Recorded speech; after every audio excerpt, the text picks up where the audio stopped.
It's really my great honor to be invited here to give a talk today. My topic will focus on extracellular vesicles, a new drug delivery platform for precise therapy of kidney disease.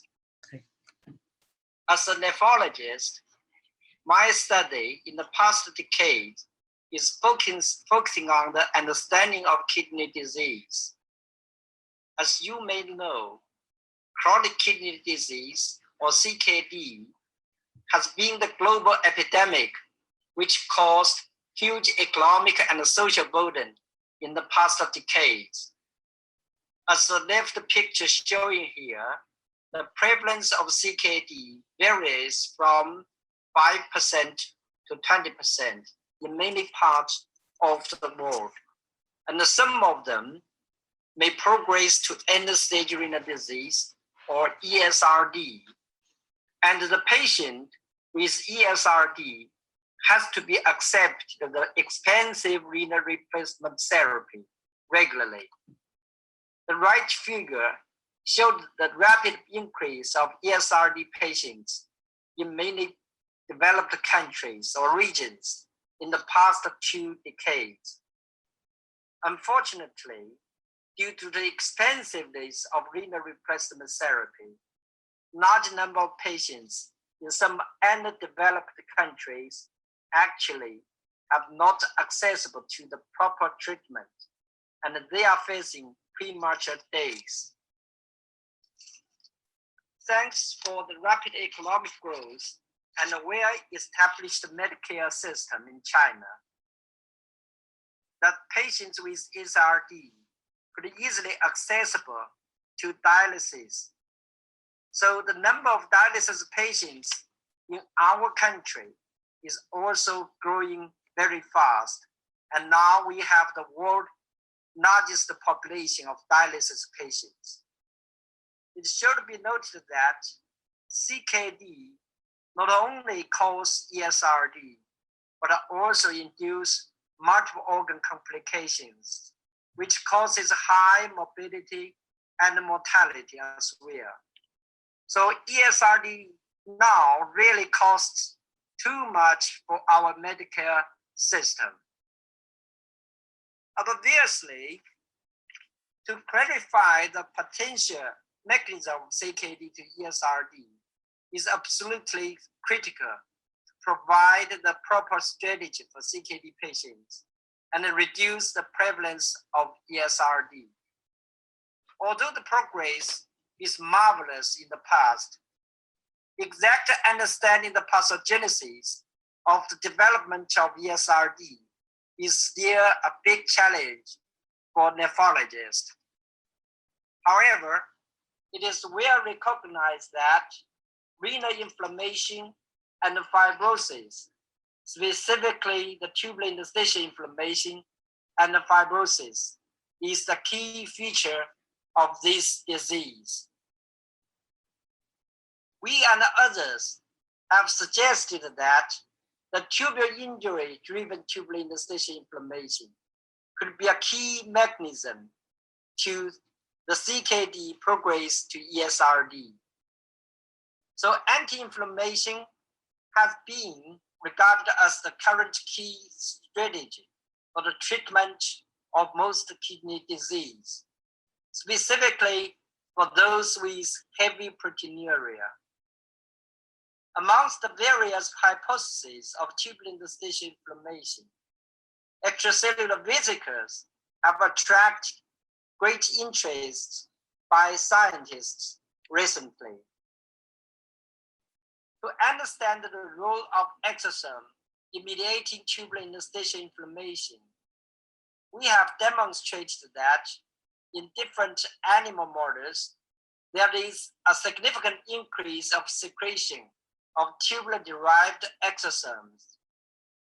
The in vitro study also suggested the increase of tubular-derived exosome directly stimulation of bovine serum albumin. Then we identified that exosomal CCL2 mRNA played a critical role in mediating the crosstalk between tubular epithelial cells and the macrophages, and subsequently the tubular interstitial inflammation. A large number of studies have suggested that EV contains huge biological information such as DNA, mRNA, microRNA, and protein. Here we demonstrated that microRNA 90B3P is enriched in tubule-derived exosomes when the cells induced by LPS. Further studies demonstrated that the tubule-derived exosomal microRNA 90B3P could stimulate the activation of phenotype 1 macrophage, and releasing a large number of cytokines. And the intravenous injection of microRNA 90B3P inhibitor could significantly attenuate the tubular interstitial inflammation. In the other study, we found hypoxia could also stimulate the tubular cells releasing exosomes, which was enriched with microRNA 23A, and the latter mediates the crosstalk between tubular cells and the macrophages. Targeting exosomal microRNA 23A could significantly attenuate the ischemia-induced tubular interstitial inflammation. We also found in proteinuric kidney injury model, inhibition of exosome secretion by inhibiting RAP27A could markedly abrogate tubular interstitial inflammation. So our mechanistic studies suggested that small EV may play a big role in mediating the tubular interstitial inflammation via the cellular crosstalk, which gave us many imaginations about the new strategy of treatment of kidney disease. As we all know, currently, many anti-inflammatory drugs were immunosuppressive agents, and they might have severe adverse effects, which greatly limited their clinical use in the treatment of the disease. Let's take the example of corticosteroids. They have been widely used as a very popular anti-inflammatory drug for over 60 years, and even SARS-CoV-2 infection today. However, long-term using them usually induce the systemic disorders like diabetes, obesity, hypertension, and infection, which could cause some of the patient days. So to develop a targeted therapy, which directly delivers the drug via some vehicles to the diseased organ to target the specific molecules, is a dream of precision medicine. Due to the unique features of EV, such as nanoscale, natural lipid and surface protein, low immunogenicity, stability, they have been regarded as a next generation drug delivery platform, which have attracted a wider interest for the scientists and the pharmaceutical companies. EV-based therapies now are the hot area of market investment. Number of clinical trials, specifically on the tumor treatment, are undergoing intensive investigation. This is the initial study reported by Dr. Guo in China. They clearly demonstrated that tumor cell-derived MPs packaging the chemotherapeutic drug methotrexate could significantly attenuate the malignant pleural effusion. This very busy table has summarized the currently undergoing clinical trials with EV or EV as the carrier of the drug. You can see most of the trials are just in phase 1 or phase 2 study. Clearly, huge work needs to be done in the future in this area. So how do they perform in the kidney disease? It is our interest. Next, I'll show you our recent understanding on this aspect. As I just mentioned, that steroids are one of the most commonly used anti-inflammatory drugs, and the patients usually suffer serious side effects when long-term usage with high dose. So can we give the steroid with EV, and how will it do? To answer this question, we cultured raw macrophage cells with dexamethasone, and we can get the dexamethasone loaded on a vesicles or MV-dex. We found MV-dex could significantly target to the injured kidney in different animal models.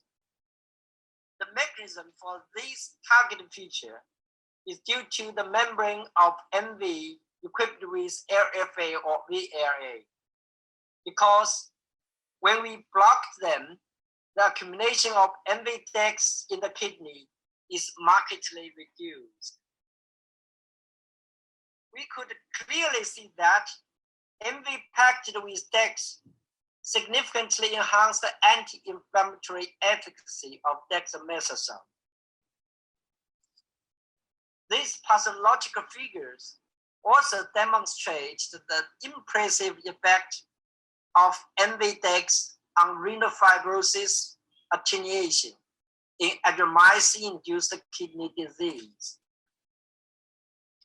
Interestingly enough, we found that EV was also loaded with a receptor of glucocorticosteroid, which seems making sense to increase the sensitivity of steroid. Not surprisingly, we found that MV-dex had fewer systemic adverse effects like increase of blood glucose compared to the control group. So we successfully showed that EV-loaded dexamethasone exerts a marked anti-inflammatory effect on the kidney disease with less systemic adverse effect. Encouraged by these findings, we further explored the effect of EV encapsulated IL-10 on ischemia-induced AKI, or acute kidney injury. Here you can see EV-loaded IL-10 could successfully target to the damaged kidney in ischemia-reperfusion-induced acute kidney injury model. And with the ischemia severe, the accumulation of EV in the damaged kidney is more, suggesting its targeted nature. The pathological study further demonstrated that EV-loaded IL-10 could significantly attenuate the kidney injury and improve renal function. Mechanistically, we found IL-10 EV could inhibit mTOR signaling and induce mitophagy. More interestingly, when we give IL-10 EV, it could markedly attenuate AKI to CKD transition.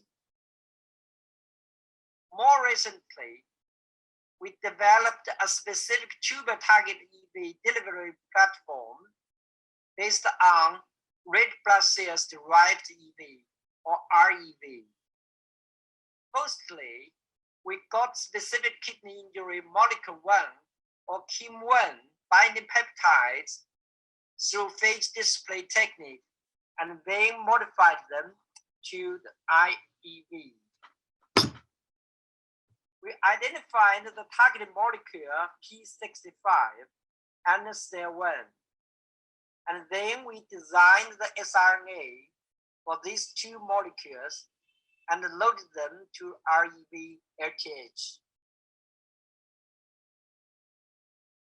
We found that REV-LTH packaged with siRNA could significantly improve the kidney function and tubular interstitial inflammation in ischemia reperfusion-induced animal models. As we know, cardiovascular disease is the most common complication of CKD, which causes high mortality. Here we investigate if exosomal microRNA 26 could improve the muscle dystrophy and the cardiomyopathy in animal model.